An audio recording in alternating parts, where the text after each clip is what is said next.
Welcome to టీసెట్. ఇక్కడ ఈ వీడియోస్లో మనం ఇంటర్నేషనల్ రిలేషన్స్ అండ్ ఈవెంట్స్, అంతర్జాతీయ సంబంధాలు, అదేవిధంగా సంఘటనల గురించి మనం డిస్కస్ చేసుకోబోతున్నాం ఈ వీడియో సిరీస్లో.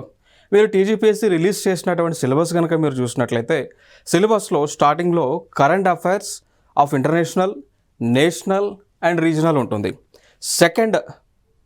సెకండ్ పాయింట్లో మీరు చూసుకున్నట్లయితే ఇంటర్నేషనల్ రిలేషన్స్ అండ్ ఈవెంట్స్, అంతర్జాతీయ సంబంధాలు, అదేవిధంగా సంఘటనలు అనేటువంటిది సిలబస్లో మెన్షన్ చేయడం జరిగింది. సో సెకండ్ పాయింట్లో మెన్షన్ చేసినటువంటి అన్ని టాపిక్స్ కూడా మనం డిస్కస్ చేసుకోబోతున్నాం ఈ వీడియో సిరీస్లో.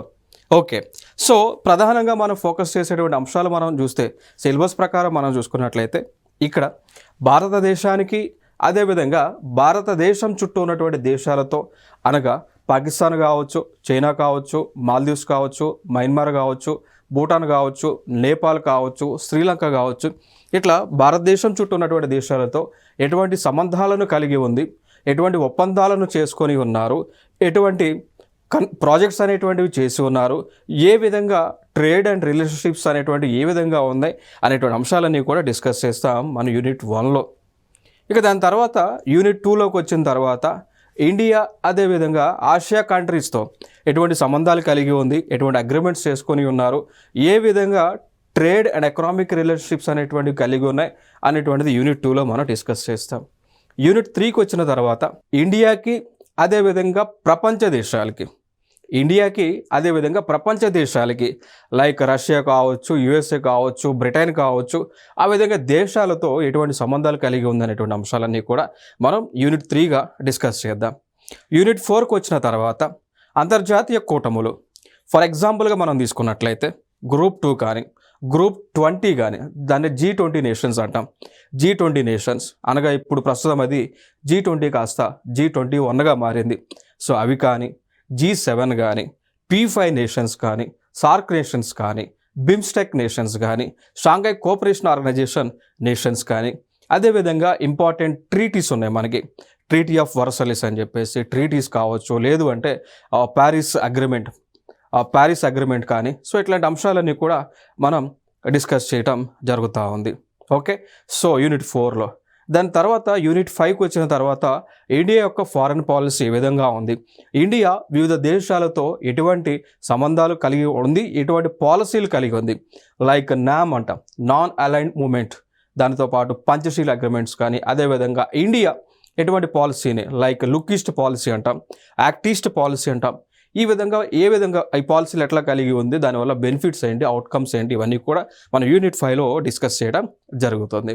రైట్, సో ఫస్ట్గా ఈ వీడియోలో యూనిట్ 1లో ఉన్నటువంటి ఇండియా అండ్ ఇట్స్ నైబర్స్, ఆ యూనిట్ 1లో ఇండియా అండ్ ఇట్స్ నైబర్స్ అంటే ఇండియా అంటే భారతదేశం చుట్టూ ఉన్నటువంటి పొరుగు దేశాలు. దీనిలో మెయిన్ చాప్టర్ 1గా ఇండియా అండ్ చైనా రిలేషన్స్ని మనం డిస్కస్ చేసుకోబోతున్నాం.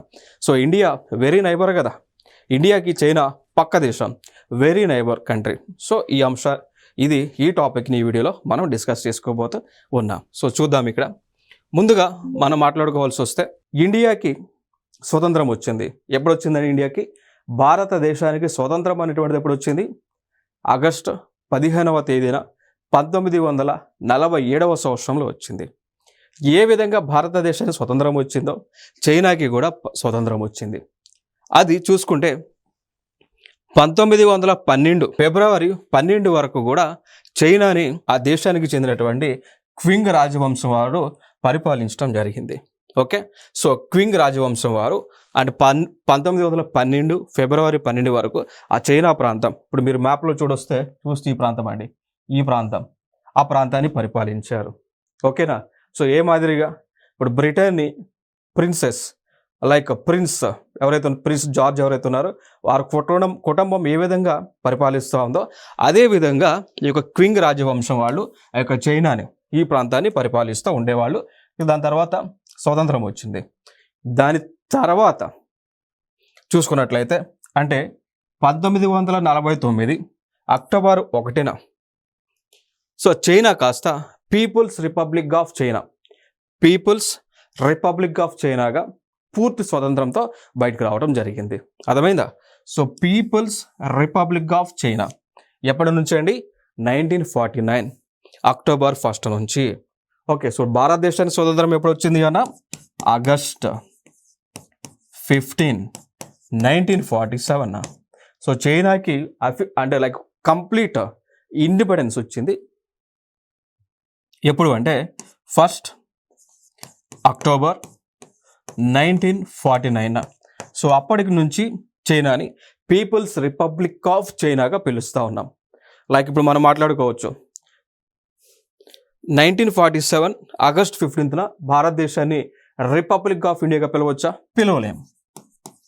మరి ఎప్పటి నుంచి ఇండియాని రిపబ్లిక్ ఆఫ్ ఇండియాగా మనం పిలవచ్చు? 26 జాన్ 1950 అండి. సో 26 జనవరి 1950 నుంచి భారతదేశాన్ని మనం రిపబ్లిక్ ఆఫ్ ఇండియాగా మనం పిలవడానికి మనకి ఆ పాసిబిలిటీ అనేటువంటిది ఉంది. కారణం ఏంటి అంటే ఆ రోజు నుంచి భారతదేశంలో కాన్స్టిట్యూషన్, రాజ్యాంగం అనేటువంటిది సంపూర్ణంగా అమలులోకి వచ్చినటువంటి రోజు. ఇక దానితో పాటు మన దేశానికి సంబంధించి కింగ్ అంటే లైక్ ఇంగ్లాండ్లో కింగ్, భారతదేశంలో ప్రెసిడెంట్ అంటాం, రాష్ట్రపతిని మనం ఎన్నుకునేటువంటి పాసిబిలిటీ ఈ రోజు నుంచే మనకు రావటం జరిగింది. సో భారతదేశాన్ని పరిపాలించడానికి and of course nominal head అయినప్పటికీ కూడా రాష్ట్రపతిని ఇండైరెక్ట్గా అంటే లైక్ ప్రజల చేత ఎన్నుకోబడినటువంటి ఎంపీస్ ఎన్నుకునే విధంగా మన భారత రాష్ట్రపతిని మనం ఎన్నుకునే పాసిబిలిటీని కల్పించుకున్నాం. సో అందుకు ఆ రోజు నుంచి భారతదేశాన్ని రిపబ్లిక్ ఆఫ్ ఇండియాగా మనం పిలుచుకోవచ్చు. In the similar way 1 August 1949 నుంచి చైనా కాస్త రిపబ్లిక్ ఆఫ్ చైనాగా అవతరించింది. రైట్, ఇది ఒక ఇంపార్టెంట్ అంశం. ఇక దాని తర్వాత భారతదేశానికి చైనాకి సంబంధాలు అనేటువంటివి గత ఎప్పటి నుంచో కూడా ఉన్నాయి. లైక్ గుప్తులు భారతదేశాన్ని పరిపాలించినటువంటి సమయం నుంచి కూడా చైనాకి భారతదేశానికి సంబంధాలు ఉన్నాయి. అదేవిధంగా చైనాకి సంబంధించినటువంటి పర్యాటకులు, ట్రావెలర్స్, సో ఫర్ ఎగ్జాంపుల్గా తీసుకుంటే ఫాక్సియన్ కానీ మీకు ఇమేజెస్లో కనిపిస్తూ ఉన్నారు, ఫాక్సియన్ కానీ, జువాంజంగ్ కానీ, ఫాక్సియన్ కానీ, జువాంగంజ్ కానీ, ఎల్తిస్సాంగ్. ఓకే, సో ఎల్తిస్సాంగ్, రైట్. సో వీళ్ళందరూ కూడా చైనాకి చెందినటువంటి పర్యాటకులు భారతదేశానికి రావటం జరిగింది. ఇంకొక అంశం ఏంటి అంటే వీరు రాసినటువంటి పుస్తకాలు, రచనలు ఆధారంగానే మన భారతదేశ చరిత్ర మనము పర్టికులర్ టైంలో ఇది జరిగిందని మనం కొంత ఎవిడెన్స్గా తెలుసుకోగలుగుతూ ఉన్నాం. ఓకే, సో ఇది అంశాలండి. ఇంకా ఫర్దర్గా మనం మాట్లాడుకోవాల్సి వస్తే 30 డిసెంబర్ 1949 మన భారతదేశము కూడా చైనాని అఫీషియల్గా పీపుల్స్ రిపబ్లిక్ ఆఫ్ చైనాగా గుర్తించింది. అర్థమైంది కదా? సో మనము చైనాని ఒక దేశంగా గుర్తించాం. ఎప్పటి నుంచి అండి? 30 డిసెంబర్ 1949 నుంచి కూడా India had recognised China as one of the country. ఓకేనా? సో ఇది ఒక ఇంపార్టెంట్ అంశం. అట్లా గుర్తించినటువంటి రెండవ కమ్యూనిస్ట్ ఇతర దేశం భారతదేశమే అండి. ఓకేనా? సో రెండవ కమ్యూనిస్ట్ ఇతర దేశం. మన దేశంలో కమ్యూనిజం ఉందా? మన డెమోక్రటిక్ కంట్రీ కదా. కమ్యూనిజం ఉన్నప్పటికీ కూడా వీఆర్ డెమోక్రటిక్ కంట్రీ, ప్రజాస్వామ్యం కలిగినటువంటి దేశం మనం. రైట్. సో నెక్స్ట్ అంశం చూసుకుంటే దాని తర్వాత టైం లైన్ చూస్తే మే 1951 టిబెట్పై పూర్తి ఆధిపత్యాన్ని అంగీకరించమని చమో టిబెట్ గవర్నర్ను చైనా బలవంతం చేసింది. ఓకేనా? సో మే 1951 సంవత్సరంలో టిబెట్ ప్రాంతానికి గవర్నర్గా ఉన్నటువంటి వ్యక్తి, ఆయన పేరే చమోడ్ అండి. సో ఆయన్ను చైనా ప్రభుత్వం భయపెట్టి ఆ టిబెట్ ప్రాంతాన్ని మాకు హ్యాండ్ ఓవర్ చేయండి అని చైనా డిమాండ్ చేయడం జరిగింది అండి. దాని తర్వాత మనం చూసుకున్నట్లయితే దాని తర్వాత ఆ కార్యక్రమాలను జరుగుతున్న వేళ మన ప్రభుత్వం అంటే ఇండియన్ గవర్నమెంట్, సో అప్పటికి ఇండియన్ గవర్నమెంట్కి ప్రైమ్ మినిస్టర్గా ఉన్నటువంటి వ్యక్తి సో జవహర్లాల్ నెహ్రూ గారు చైనా దేశంతో ఒక అగ్రిమెంట్ చేసుకున్నారు. అగ్రిమెంట్ పేరు వెరీ ఇంపార్టెంట్. సో అగ్రిమెంట్ పేరు వచ్చేసి పంచశీల అగ్రిమెంట్. దాన్ని పంచశీల సూత్రాలు అంటామండి. Very important. గత ఎగ్జామ్స్లో కూడా అడిగినటువంటి అంశం. ఏమని అంశం అడిగారు అంటే పంచశీల్ అగ్రిమెంట్ అనేటువంటిది ఏ రెండు దేశాల మధ్య జరిగింది అని గత ఎగ్జామ్స్లో అడిగారు. ఆన్సర్ ఇండియాకి చైనాకి మధ్య జరిగినటువంటి అగ్రిమెంట్. దాని తర్వాత పంచశీల అగ్రిమెంట్లో ఎన్ని సూత్రాలు ఉంటాయని చెప్పి కూడా గతంలో కాంపిటేటివ్ ఎగ్జామ్స్లో అడిగి ఉన్నారు. బట్ ఇది కామన్ సెన్స్ క్వశ్చన్. తెలుసు కదా, పంచశీల్, పంచ అంటే ఎంత? 5. మరి పంచశీల అన్నప్పుడు పంచశీల సూత్రాలు అన్నప్పుడు పంచశీలు ఎన్ని ఉంటాయి? 5 ఉంటాయి కదా. Common sense question. బట్ అడుగుతూ ఉంటారు అప్పుడప్పుడు ఇట్లాంటి common sense questions. So Panchsheel అగ్రిమెంట్లో ఉన్నటువంటి సూత్రాలు వచ్చేసి టోటల్గా 5 ఉన్నాయండి. ఏ రోజున ఏ సంవత్సరంలో చేసుకున్నారు అన్నప్పుడు 1954 మే 15న అగ్రిమెంట్ చేసుకోవడం జరిగింది. దీనిలో ఉన్నటువంటి సూత్రాలన్నీ కూడా మనకి ఇంపార్టెంట్. ఫర్ ఎగ్జాంపుల్ ఫస్ట్గా తీసుకుంటే mutual respect for each others territorial integrity and sovereignty. సింపుల్గా ఏం లేదండి, చైనా ఒక దేశం, ఇండియా ఒక దేశం. ఎవరి దేశాన్ని వాళ్ళు ప్రొటెక్ట్ చేసుకోవాలి, ఎవరి దేశంలోకి ఒక దేశంలోకి ఇంకొకరు వెళ్ళొద్దు, అంతే కదా. సో ఒకరిని ఒకరు రెస్పెక్ట్ చేసుకోవాలి, ఒకరిని ఒకరు గౌరవించుకోవాలి, ఇది ఒక సూత్రం. So we have to respect hour cells, don't respect any other country. Okay, ఇది ఒక సూత్రం. రెండవది మనం చూసుకుంటే మ్యూచువల్ నాన్ అగ్రిషన్ అండి. సో అంటే ఇప్పుడు ఫర్ ఎగ్జాంపుల్ చైనా వాళ్ళు ఇండియాకి రావద్దు, ఇండియా వాళ్ళు చైనాకి రావద్దు. అంటే యుద్ధం అంటే లైక్ నెగిటివ్ ఆస్పెక్ట్లు రావద్దు. పాజిటివ్గా అంటే ఫ్రెండ్లీగా ఉన్నప్పుడు నువ్వు అక్కడ పోవచ్చు, వాళ్ళు ఇటు పోవచ్చు, ఏమీ కాదు. బట్ ఆక్రమణ, దురాక్రమణ అనేటువంటిది చేయొద్దు. ఇది ఒక రెండవ సూత్రంగా మనం పెట్టుకున్నాం, మ్యూచువల్ నాన్ అగ్రిషన్. ఓకే, ఇది ఒక సూత్రం. ఇంకోటి మూడవ సూత్రం వచ్చేసి mutual non interference in each others internal affairs. నా విషయంలో నువ్వు వేలు పెట్టవద్దు, నీ విషయంలో నేను వేలు పెట్టను. అంటే ఇండియా చైనా వాళ్ళ ఇంటర్నల్ అఫైర్స్లో వేలు పెట్టవద్దు, చైనా ఇండియా వాళ్ళ మన ఇండియన్స్ వాళ్ళ ఇంటర్నల్ అఫైర్స్లో వేలు పెట్టవద్దు.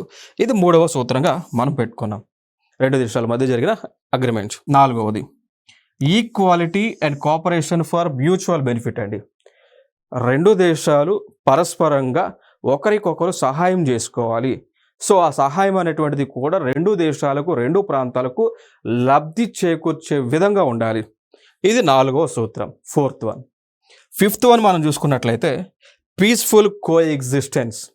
ఎవరికి వారు శాంతంగా ఉండాలి, ఎటువంటి సమస్యలు వచ్చినా కానీ మాటలతో మాత్రమే చర్చలు జరుపుకొని ఆ సమస్యలను పరిష్కరించుకోవాలి.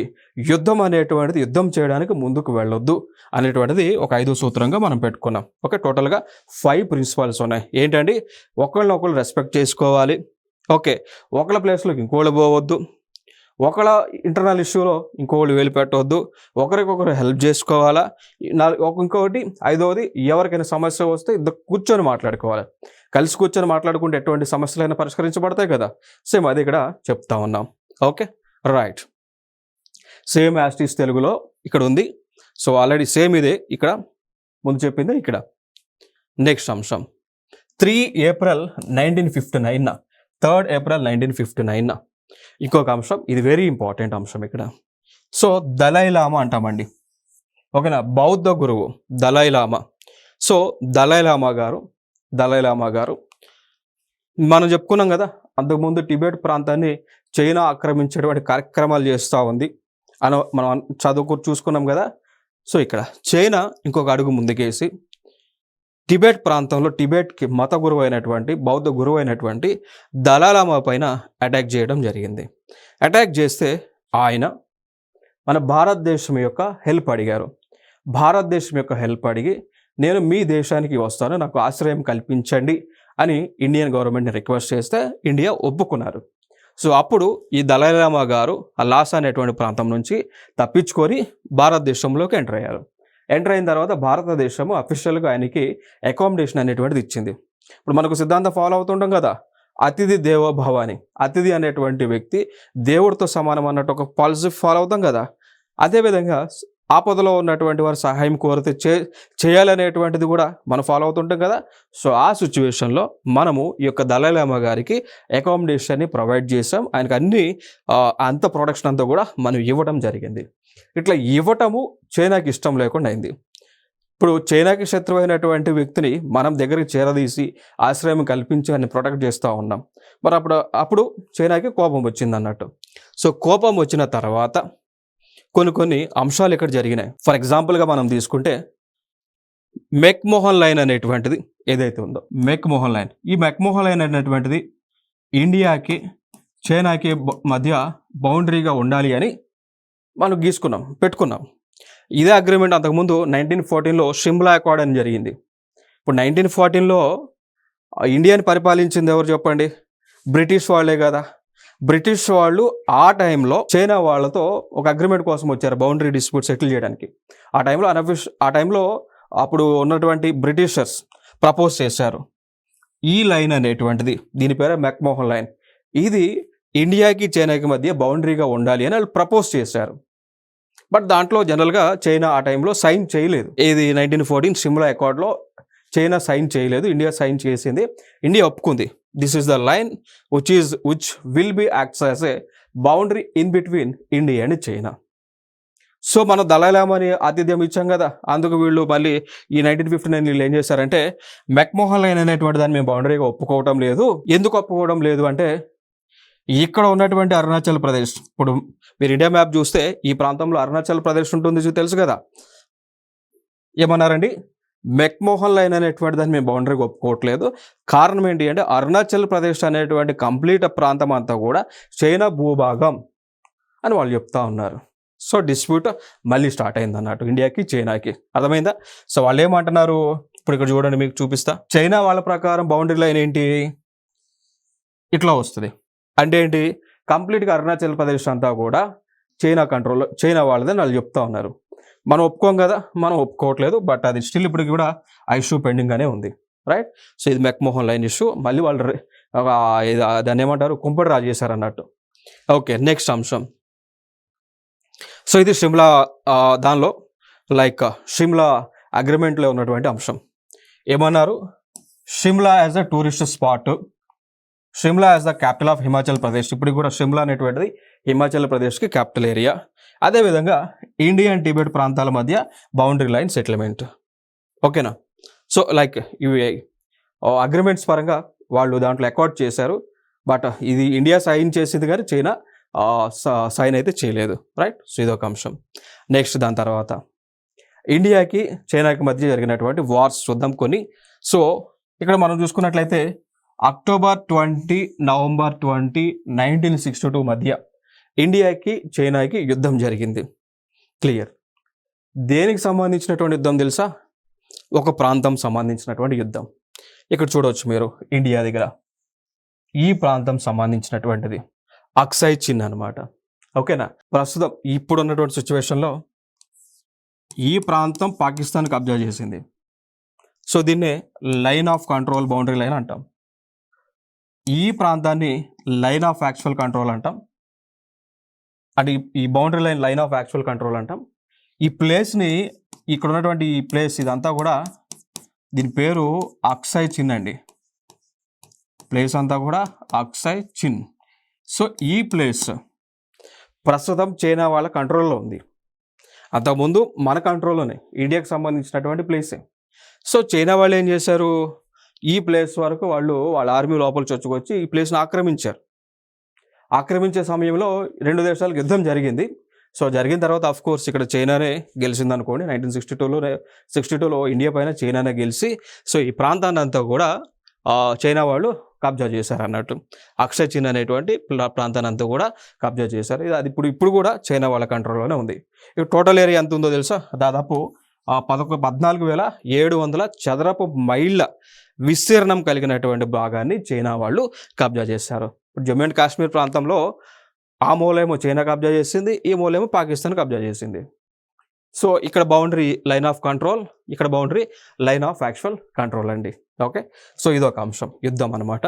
సో 1962 వారు దీనికి సంబంధించింది అక్సై చిన్కి సంబంధించినటువంటి వార్ ఇండియా చైనా మధ్య జరిగింది. ఇంకొక అంశం మనం మాట్లాడామనుకోండి, మే 1974లో ఇంకొక అంశం. మే 1974లో భారత ప్రభుత్వం, ఇండియన్ గవర్నమెంట్ ఒక మేజర్ ఆపరేషన్ నిర్వహించింది. ఓకేనా? ఆపరేషన్ పేరే, ఆపరేషన్ ఏంటి అంటే న్యూక్లియర్ టెస్ట్ అనమాట. సో మనము భారత ప్రభుత్వం 1974 మేలో న్యూక్లియర్ టెస్ట్ చేసాం. ఎక్కడ? రాజస్థాన్ అనేటువంటి ఒక రాష్ట్రంలో, ఆ ఎడారుల్లో పోఖ్రాన్ అనేటువంటి ఒక జిల్లా ఉంటుంది. ఆ జిల్లా దగ్గర మనము సైలెంట్గా న్యూక్లియర్ వెపన్ టెస్ట్ చేసాం. సో టెస్ట్ చేసిన తర్వాత టెస్ట్ చేసి బ్లాస్ట్ చేసినంత వరకు కూడా ఏ దేశము కూడా కనిపెట్టలేకపోయింది. తర్వాత మనమే అనౌన్స్ చేసాం, India is also nuclear powered country అని మనం 1974 నుంచి అనౌన్స్ చేసాం అనమాట. ఓకేనా. సో దానికి మళ్ళీ చైనా కోపం వచ్చిందట. ఇప్పుడు ఆల్రెడీ చైనా దగ్గర న్యూక్లియర్ వెపన్స్ ఆల్రెడీ ఉన్నాయి. చైనా దగ్గర ఆల్రెడీ న్యూక్లియర్ వెపన్స్ ఉన్నాయి. ఇండియా దగ్గర న్యూక్లియర్ వెపన్ లేదు. 1974లో ఇండియా న్యూక్లియర్ వెపన్ టెస్ట్ చేసింది, సక్సెస్ అయింది. మళ్ళీ వాళ్ళకి కోపం వచ్చిందట. వాళ్ళ దగ్గర అయితే ఉండొచ్చు, మన దగ్గర అయితే ఉండకూడదట. సో అదొక ఇష్యూ. బట్ చైనా కోపం వచ్చినంత మాత్రాన మన ప్రొటెక్షన్ని మనం వదులుకుంటామా? మన సోవర్నిటీని మనం కాదనుకుంటామా? లేదు కదా. మనం చేసే కార్యక్రమాలన్నీ కూడా మనం చేస్తూనే ఉన్నాం. దాని తర్వాత మళ్ళీ పోఖ్రాన్ 1 టెస్ట్ చేసాం, సక్సెస్ అయ్యాం. మళ్ళీ అటల్ బిహారీ వాజ్పేయి గారు ఉన్న సమయంలో కూడా మళ్ళీ పోఖ్రాన్ 2 టెస్ట్ చేసాం, సక్సెస్ అయ్యాం. ఇప్పుడు India is also officially nuclear powered station, nuclear powered country అనమాట. సో మన దగ్గర కూడా న్యూక్లియర్ బాంబ్స్ ఉన్నాయి. నెక్స్ట్ ఇంకొక అంశం, ఏప్రిల్ 1975లో ఇంకొక జరిగినటువంటి అంశం ఏంటి అంటే, మనం ఏం చేస్తాము అంటే సిక్కిం అనేటువంటిది ఒక కింగ్డమ్ అండి. సిక్కిం అనేటువంటిది రాజుల చేత పరిపాలింపబడుతున్నటువంటి ఒక ప్రాంతం సిక్కిం. సో దాన్ని వాళ్ళు ఆ యొక్క ఎవరైతే సిక్కింని పరిపాలిస్తున్నటువంటి వ్యక్తులు ఎవరైతే ఉన్నారో, రాజులు ఎవరైతే ఉన్నారో, వాళ్ళు ఇండియన్ గవర్నమెంట్ దగ్గరికి, అంటే అప్పుడు మన ఇందిరాగాంధీ గారు పిఎంగా ఉండేవారు. సో ఆ టైంలో వాళ్ళు వచ్చి ఇండియాని అడగగా సిక్కింని మనం ఇండియాలో మెర్జ్ చేసుకొని ఆ సిక్కింకి రాష్ట్ర హోదా ఇచ్చాం. అప్పుడు కూడా చైనా వాళ్ళకి కోపం వచ్చిందట. ఎందుకంటే అప్పుడు కూడా చైనా వాళ్ళు ఈ సిక్కింని కబ్జా చేద్దామనే ఆలోచనలో ఉన్నారు. ఓకేనా. సో అదొక అంశం. 1975లో సిక్కిం అనేటువంటి ఒక ప్రాంతం ఇండియాలో కలిసిపోయింది. గుర్తుపెట్టుకోండి, సిక్కిం ఏ సంవత్సరంలో భారత భూభాగంలో విలీనమైంది? 1975లో విలీనమైంది, ఇందిరాగాంధీ గారు పిఎంగా ఉన్నటువంటి సమయమున. 1986లో మళ్ళీ ఏం చేసాం, అరుణాచల్ ప్రదేశ్ ఉంది చూసారా. ఇప్పుడు మనం ఏదైతే ఇందాక మీకు మెక్మోహన్ లైన్ అన్నామో, ఈ మెక్మోహన్ లైన్, ఇది మనం ఈ మెక్మోహన్ లైన్ అఫీషియల్గా మనం బౌండరీ లైన్ అని చెప్తా ఉన్నాం. నేను ఒప్పుకోట్లా. చైనా ఏమవుతుంది అంటే, ఈ లైన్ కాదు బౌండరీ, ఈ లైన్ బౌండరీ. ఎందుకంటే అరుణాచల్ ప్రదేశ్ అంతా కూడా మాదని వాళ్ళు చెప్తా ఉన్నారు, మనం ఒప్పుకోవట్లేదు కదా. సో ఇంకొక అడుగు ముందుకేసి మనం ఏం చేస్తాము అంటే, కంప్లీట్గా ఈ అరుణాచల్ ప్రదేశ్ అనేటువంటిది భారత భూభాగంలో భాగమైనటువంటి రాష్ట్రం అని మనం అనౌన్స్ చేసి దాన్ని 1986లో మనం కంప్లీట్గా అరుణాచల్ ప్రదేశ్ని భారత భూభాగంలో మనం కలుపుకోవడం జరిగింది. రైట్. ఇదొక ఇంపార్టెంట్ అంశం. సో అరుణాచల్ ప్రదేశ్ ఎప్పుడు భారత భూభాగంలోకి వచ్చింది? అరుణాచల్ ప్రదేశ్ అనేటటువంటిది కంప్లీట్గా మనం అఫీషియల్గా ఇండియా యొక్క వన్ ఆఫ్ ది స్టేట్గా మనం ఎప్పుడు డిక్లేర్ చేసుకున్నాం? 1986లో డిక్లేర్ చేసుకున్నాం. ఇదొక అంశం. 1988లో రాజీవ్ గాంధీ గారు మొట్టమొదటిసారిగా, అంటే 1962లో ఇండియాకి చైనాకి యుద్ధం వచ్చింది కదా. యుద్ధం వచ్చిన తర్వాత ఇక అప్పటి నుంచి ఇండియా చైనా శత్రువులుగానే ఉంటా ఉన్నారు. ఒకరికొకరు సపోర్ట్ చేసుకోకుండా శత్రువులుగానే ఉంటా ఉన్నారు. బట్ ఇక 1988లో ఆ టైంలో పిఎంగా రాజీవ్ గాంధీ గారు ఉన్నారు. సో ఆయన మొట్టమొదటిసారిగా చైనా దేశాన్ని సందర్శించారు. అట్లా భారత ప్రధాని 1962 తర్వాత మొట్టమొదటిసారిగా చైనాని సందర్శించినటువంటి వ్యక్తిగా ప్రధాని రాజీవ్ గాంధీ గారు ఉన్నారు. సెప్టెంబర్ 1993లో ప్రైమ్ మినిస్టర్ పివి నరసింహారావు గారు చైనాకి విజిట్ చేసి అప్పుడు ఒక అగ్రిమెంట్ అయితే చేసుకున్నారు. దాని పేరే border peace and tranquility agreement అండి. So border peace and tranquility agreement 1996లో పివి నరసింహారావు గారు ప్రధానమంత్రిగా ఉన్నటువంటి సమయంలో ఇండియా చైనాతో అగ్రిమెంట్ చేసుకున్నారు. ఇది ఒక ఇంపార్టెంట్ అగ్రిమెంట్గా మనం గుర్తుపెట్టుకోవచ్చు అండి. ఓకేనా. సో దాని తర్వాత మళ్ళీ 2003లో అటల్ బిహారీ వాజ్పేయి గారు చైనాకి విజిట్ చేయడం జరిగింది. అప్పుడు కూడా అదే ఫ్రెండ్షిప్ని కంటిన్యూ అవుతా వచ్చారండి. ఓకే. నెక్స్ట్ ఇంకొక అంశం, 2006లో నతులా పాస్ అనేటువంటి దాన్ని ఓపెన్ చేసుకున్నారు. ఇప్పుడు 1962లో ఇండియాకి చైనాకి యుద్ధం జరిగినప్పుడు ఈ సిక్కిం దగ్గర నతులా పాస్ అనేటువంటిది ఉంటుందండి. ఇప్పుడు ఈ సిక్కిం రాష్ట్రం ఏదైతే ఉందో ఈ ప్రాంతంలో నతులా, దాని పేరు ఒక ఏరియా, ఇది ఒక రోడ్ లాంటిది. అది వార్ జరిగినప్పుడు క్లోజ్ చేశారు. మళ్ళీ 2006లో దాన్ని ఓపెన్ చేశారు. అది ఓపెన్ చేయడం వల్ల ఇండియా నుంచి చైనాకి వెళ్ళడానికి పాసిబిలిటీ అనేటువంటిది ఉంది. గుర్తుపెట్టుకోండి.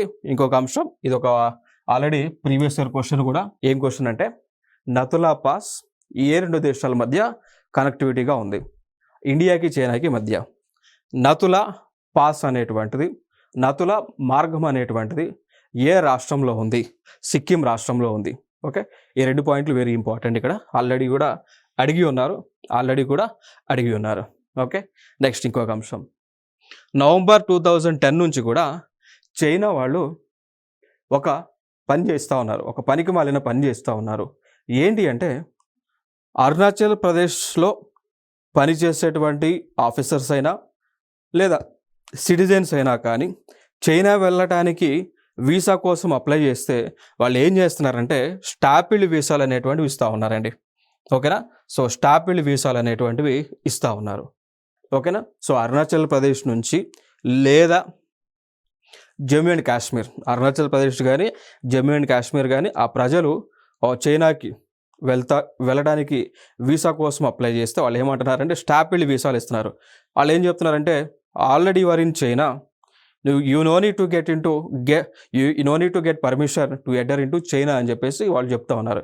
అంటే స్టిల్ వాళ్ళు ఇండైరెక్ట్గా వాళ్ళు ఏం చెప్తున్నారు, అరుణాచల్ ప్రదేశ్ మాదే, జమ్మూ అండ్ కాశ్మీర్ కూడా మాదే అని ఇండైరెక్ట్గా చెప్తా ఉన్నారు. దానికి ఇండియా కూడా ఇంటర్నేషనల్ ప్లాట్ఫామ్ పైన అపోజ్ చేస్తూ ఉంది. ఓకే, స్టిల్ మొన్న లైక్ ఎక్స్టర్నల్ అఫైర్స్ మినిస్టర్ అయినటువంటి జయశంకర్ గారు కూడా యునైటెడ్ నేషన్స్ జనరల్ అసెంబ్లీలో ఈ స్టాపిల్డ్ వీసాల గురించి ఆయన మాట్లాడటం జరిగింది, వాయిస్ రైజ్ చేయడం జరిగింది. ఓకే, సో ఇదొక అంశంగా గుర్తుపెట్టుకోండి. దాని తర్వాత 2017లో so belt and road initiative, దీనికి ఇండియా అపోజ్ చేస్తూ ఉంది. ఓకేనా, so belt and road initiative very important. So belt and road initiative ఏ 2 దేశాల మధ్య అండి? ఏ 2 దేశాల మధ్య జరిగినటువంటి కాన్సెప్ట్, ఇండియా అదేవిధంగా చైనా. సో దీనిలో ఇండియా లేదు, అపోజ్ చేస్తూ ఉంది. కారణం ఏంటి అంటే ఇక్కడ ఈ చైనా వాళ్ళు ఇండియా మీదుగా పాకిస్తాన్ వరకు రోడ్ వేస్తూ ఉన్నారు. సో ఆ రోడ్డు ఇండియా మీద నుంచి వెళ్తుంది. సో ఇండియా మీద నుంచి ఎక్కడి నుంచి, ఫర్ ఎగ్జాంపుల్ ఇది ఇండియా మ్యాప్ అనుకుంటే చైనా వాడు ఉంటాడు కదా, ఇక్కడ నుంచి రోడ్డు ఇట్లా వేస్తూ ఉన్నారు. అంటే పాక్ ఆక్యుపైడ్ కాశ్మీర్ మీదుగా రోడ్డు వెళ్తూ ఉంది. దానికి ఇండియా ఒప్పుకోవటం లేదు. కారణం ఏంటి అంటే మనకి సెక్యూరిటీ థ్రెట్ ఉంటుంది కాబట్టి ఇండియా ఒప్పుకోవటం లేదు. క్లియర్ కదా, సెక్యూరిటీ థ్రెట్ ఉంటుంది కాబట్టి ఇండియా ఒప్పుకోవటం లేదు. సో అదొక ఇష్యూ మనకి నడుస్తూ ఉంది స్టిల్ ఇప్పటికీ కూడా. సో జూన్ 2017లో చైనా వాళ్ళు ప్రారంభించినటువంటి షాంఘై కోఆపరేషన్ ఆర్గనైజేషన్లో మెంబర్గా ఇండియా జాయిన్ అయింది. సో ఇండియాతో పాటు పాకిస్తాన్ కూడా జాయిన్ అయింది. రైట్, సో ఇండియాతో పాటు పాకిస్తాన్ కూడా జాయిన్ అయింది. నెక్స్ట్ ఇంకొక అంశం ఏంటంటే ఇంకా రీసెంట్గా జరిగినటువంటి టైమ్స్లో లైక్ అక్టోబర్ 2020 ఈ టైమ్స్లో కూడా నెక్స్ట్ ఈ టైంలో 2022లో ఒకటి నదుల పాస్ దగ్గర ఇండియాకి చైనాకి ఇష్యూ రావడం జరిగింది. దాని తర్వాత దాన్ని పురస్కరించుకొని ఇండియన్ గవర్నమెంట్ చైనాకి చెందినటువంటి యాప్స్ని, సో లైక్ టిక్ టాక్ లాంటి యాప్ని 59 యాప్ని బ్యాన్ చేశారు 29 జూన్ 2020లో.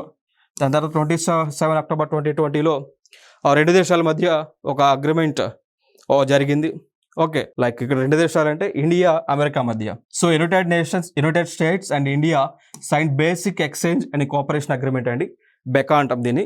సో ఇండియాకి యుఎస్ఏకి మధ్య బెకా అగ్రిమెంట్ జరిగింది. దాని యొక్క ముఖ్య ఉద్దేశం ఏంటి అంటే చైనాలో ఇండియాకి వ్యతిరేకంగా జరిగేటువంటి ఎటువంటి కార్యక్రమాలైనా కానీ వాటిని అమెరికా వాళ్ళు పసిగట్టి ఇండియాకి అందించేటువంటి అగ్రిమెంట్ అనమాట. సో ఓకేనా, సో ఇది ఒక ఇంపార్టెంట్ అంశం. ఇక్కడ ఇంకొక అంశం, డిసెంబర్ 2022లో లైక్ తవాంగ్ అనేటువంటి సెక్టార్ దగ్గర ఇండియాకి చైనాకి డిస్ప్యూట్ అయితే అవడం జరిగింది. దాని తర్వాత ఆ ఇష్యూస్ అన్నీ కూడా సెటిల్మెంట్ అనేటువంటివి అయినాయి. 2 దేశాల మధ్య ట్రేడ్ అండ్ ఎకనామిక్ రిలేషన్స్ అనేటువంటివి ఈ విధంగా ఉంది.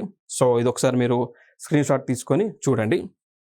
దాని తర్వాత ఇంకొక అంశం, 2 దేశాలు కూడా మల్టీలేటరల్ కోఆపరేషన్ అంటాం. 2 దేశాలు కూడా ఇండియా చైనా కలిసి బ్రిక్స్లో మెంబర్స్గా ఉన్నాయి, షాంఘై కోఆపరేషన్ ఆర్గనైజేషన్లో మెంబర్స్గా ఉన్నాయి, రష్యా ఇండియా చైనా ట్రైలేటర్లో మెంబర్గా ఉంది, ఏషియన్ ఇన్ఫ్రాస్ట్రక్చర్ ఇన్వెస్ట్మెంట్ బ్యాంక్లో మెంబర్గా ఉంది, వరల్డ్ ట్రేడ్ ఆర్గనైజేషన్లో మెంబర్గా ఉంది. రైట్, సో ఇవి ఇండియాకి చైనాకి సంబంధించినటువంటి ఇంపార్టెంట్ ఈవెంట్స్. ఓకే, సో మరికొన్ని అంశాలతో మీ ముందుకు రావడం జరుగుతూ ఉంది. Thank you so much. This is Eshwar Kumar.